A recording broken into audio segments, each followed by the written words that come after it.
Marcus pushed the mop along the marble floors of Lane Tech HQ like he'd done every night for the past 6 months. The place gleamed. A billion-dollar company that built AI systems for the military and Fortune 500s. He was a ghost to most of the employees, a quiet single dad with rough hands and a kind smile. What they didn't know was that he'd once been a top linguistics student at Princeton. What they didn't see were the worn textbooks he read on his breaks, or the language notes stuffed in his janitor cart between rags and gloves. Veronica Lane, the no-nonsense CEO of Lantech, was known for brilliance and brutality. Ivy League. Sharp, steel-tempered, and staggeringly rich, she had built her company from scratch. During a heated meeting one afternoon, the translation team failed to decode an ancient Indo-European cipher sent by a European defense client. "This?" she scoffed, slamming a paper down. "I'll give my salary to anyone in this building who can translate this mess." The room laughed. No one could. Her assistant chuckled. Even the janitor would quit if you gave him a peek. That's when Marcus, walking by with his mop, stopped. Veronica turned, eyes narrowing. "You want to try Mop Man?" The boardroom went silent. Marcus walked in slowly, wiping his hands. "If it's Indo-European root-based, I might have a shot." The senior linguist rolled his eyes. "You clean toilets." Marcus didn't. "Blink, and read dead languages while I do it." Veronica handed him the paper, amused. "You get one chance." Marcus scanned the symbols, muttering softly. Proto-Tocharian with Latinized inflection. "This isn't a sentence, it's a proverb. Translates to, what man builds with pride, time humbles with wind." He handed the paper back, calm as ever. The room exploded into whispers. The lead translator's face turned red. Veronica looked down, rechecking the cipher. Slowly her lips parted. "That's correct," she said. "Exactly correct." Marcus nodded once and turned to leave. But she wasn't finished. "Wait." He turned around. "Who taught you this?" He paused. "My grandfather was a professor of comparative linguistics. He raised me after my mom passed. Languages were our thing. I had a full ride to Princeton, dropped out when my wife got sick." Veronica looked at him like she was trying to solve a different kind of code.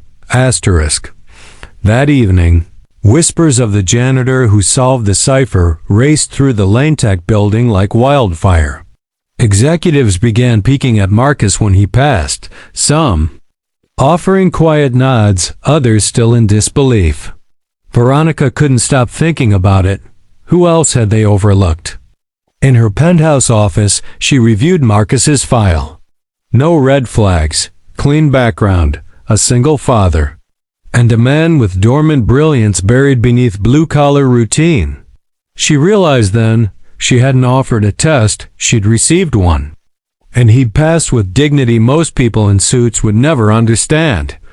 The next morning, Marcus found an envelope taped to his locker. Inside was a black access badge and a handwritten note. "Meet me at 10 a.m. 40th floor. V." He almost dropped it. That floor was for executives only. At precisely 10, he stepped out of the elevator and into a glass-paneled conference room overlooking the city. Veronica stood there alone, holding 2 coffees. "I figured we start with something simple," she said. "Like why a janitor speaks 8 languages and knows extinct dialects better than my Ivy hires." He sat across from her, still unsure. If it was a joke. But she was serious. For an hour they spoke. About Sanskrit roots. About being underestimated. About raising kids without a village. Veronica was sharper than he imagined, but also lonelier than she let on. Marcus's insights impressed her, but it was his calm presence that threw her off. He wasn't trying to prove anything. He was just being himself. She offered him a 1-month contract as a consultant, remote, full benefits, same hours. "You Can keep the mop too if it helps you think. She teased. Marcus went home that night and didn't tell his daughter about the job yet. Instead, he cooked dinner, helped her with homework, and kissed her forehead while she slept. But something had shifted. His past wasn't a weight anymore. It was a foundation. The next morning, he walked into Lane Tech with the mop in one hand and a laptop bag in the other. No one laughed this time. And when he sat down beside the linguistics team, even the lead translator offered a chair. Respect, like language, had layers. And Marcus had just spoken the first word. Marcus quickly became more than just a janitor who translated a cipher. Within weeks, his contract role had him consulting on multiple language-based projects at Lane Tech. He'd correct complex syntax errors the team missed, offer cultural context behind obscure idioms, and even simplified code documentation using linguistic clarity. Every task was met with his quiet efficiency. And Veronica noticed. She watched how the engineers, once dismissive, now waited for Marcus's nod. They respected him, not because of a title, but because of his mind. He didn't wear suits. He didn't demand credit. But he delivered every time. One morning, Veronica called Marcus into her office again. This time, the tone was different. She looked exhausted, papers strewn across the table. "I'm preparing to step back from day-to-day operations," she said. "I need someone who can handle both technical strategy and lead ethically. Someone who listens. Someone fluent in more than just language, someone fluent in people." Marcus furrowed his brow. "You're not asking me, are you?" She smiled. "I'm offering you the role of Director of Linguistics and Global Communication. You'll oversee 5 teams, mentor junior analysts, and help bridge departments. I want your voice in every meeting." The announcement sent shockwaves through the company. Some doubted, others applauded. But no one denied that Marcus had earned it. Within a month, he traded his janitor's badge for a director's keycard. Yet, he still walked the halls like he always had, greeting security by name, joking with interns, and even fixing a jammed printer when the IT guy was out sick. His leadership wasn't flashy. It was foundational. He made people feel seen. He listened before he spoke. And gradually, Lane Tech's once cutthroat culture softened. Collaboration grew. Veronica knew she'd made the right choice. Marcus's daughter Lily, now 10, noticed the changes too. Her dad came home with energy again. He helped her build a diorama for school based on ancient Mesopotamian trade routes. He smiled more. On Bring Your Child to Work Day, she sat proudly beside him in a glass-walled conference room. Employees dropped by, bringing her snacks and asking questions. Someone whispered, "That's the boss's girl." She giggled. To her, he was still just Dad, the guy who made pancakes too thick and let her stay up late reading. But now, the world saw what she'd always known. One afternoon, Veronica invited Marcus to a rooftop event. Champagne flowed.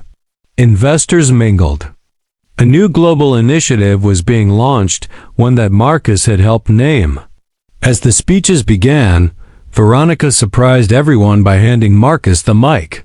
He paused, then told the room about how his grandfather taught him to see stories in ancient runes, how a single sentence could hold generations of truth. He didn't talk about promotions or money. He talked about language as connection. "It's not about speaking more," he said. "It's about listening better." The applause was genuine, long and thunderous. A week later, a major magazine ran a headline, "From Mop to Mike, the single dad leading Lane Tech's global voice."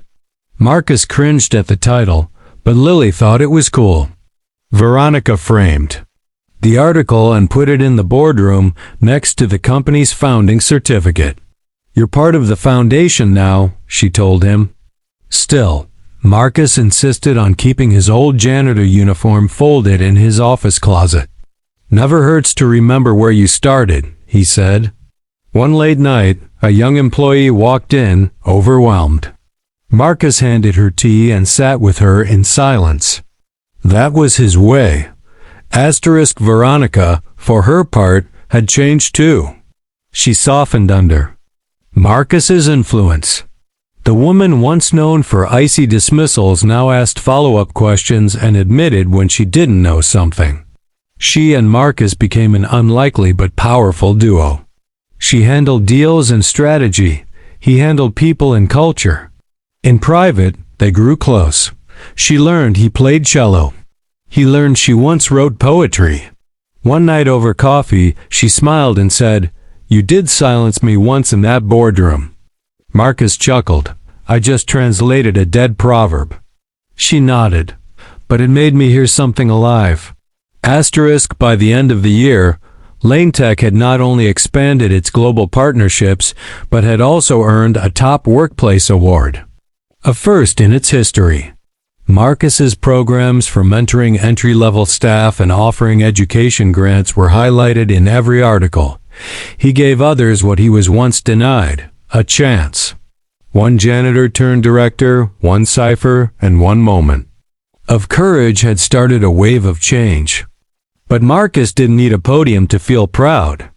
Every time he picked Lily up from school, every time a young intern asked him for advice, he knew he'd already won. And late at night, when the building quieted and the city lights flickered below, Marcus sometimes wandered the halls with a cup of coffee, remembering the day Veronica dared him to try. He'd smile at the janitor's closet and say softly, "You did good." Because in the language of life, some words don't need repeating, just living.